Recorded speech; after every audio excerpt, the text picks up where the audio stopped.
We're on to the business news on the programme and take you, in fact, back to what was our top story today. We've been talking about DeepSeek today, the fallout from the Chinese AI chatbot overtaking ChatGPT and really rattling the markets. It's a huge story for the technology world and beyond, and of course has deep implications as well for Donald Trump and his idea of turning the US into a bit of an AI centre. Let's talk about the latest then with Cami, who's joining me here on set. Cami.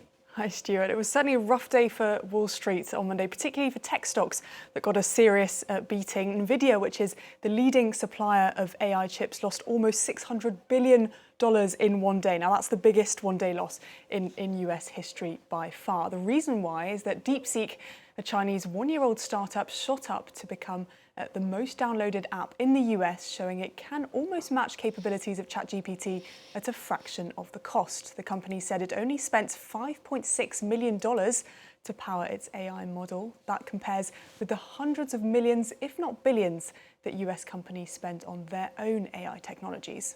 What's even more surprising is that for years, the US has been working to restrict the supply of high-power AI chips to China, something that seems to have pushed DeepSeek to focus on efficiency. So what have been some of the early reactions? We heard from Donald Trump already, haven't we? Yeah, we know that Trump's been surrounding himself with tech billionaires, and just a week ago he was announcing an AI plan worth up to $500 billion to build up AI infrastructure in the US. So this is probably not the news he was hoping for, but speaking in Florida, he tried to put a positive spin on it. Take a listen.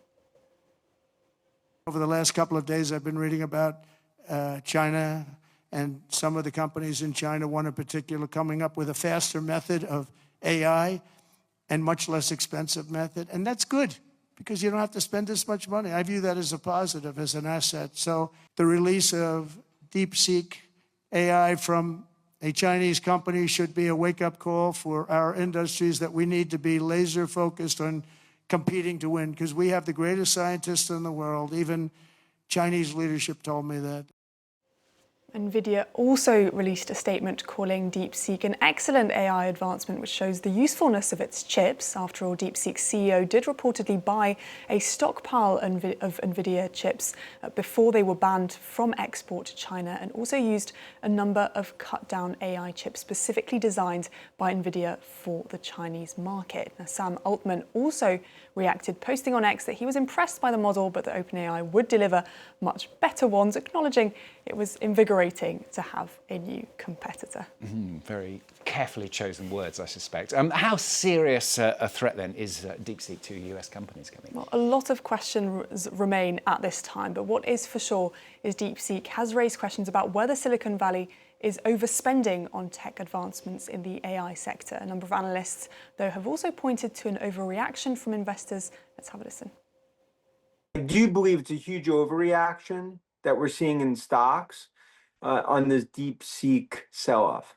I'd say it's about 80% functionality relative to ChatGPT, maybe relative to Meta's Llama. But functionally, a lot of this AI revolution is really on enterprise use cases. And even though this is a really good model, unless this thing could scale, what I'll call about 10x, it's going to be tough to see how there's any sort of competitive wave that's sent from an enterprise perspective to US tech. A lot of question marks hanging over DeepSeek there. It hasn't yet proved it can handle some more ambitious AI capabilities, and it's already hit some issues, announcing on Monday night that it was temporarily halting new registrations after it was hit by what it called a large-scale malicious attack.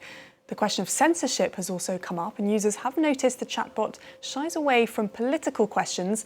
When I asked it to summarise the Tiananmen Square massacre, for example, it simply said it didn't know and asked to change the subject, as you see there. It also didn't know who the Chinese president was, which was slightly odd. Very interesting. A good bit of research there, Cami. Let's move on to another item of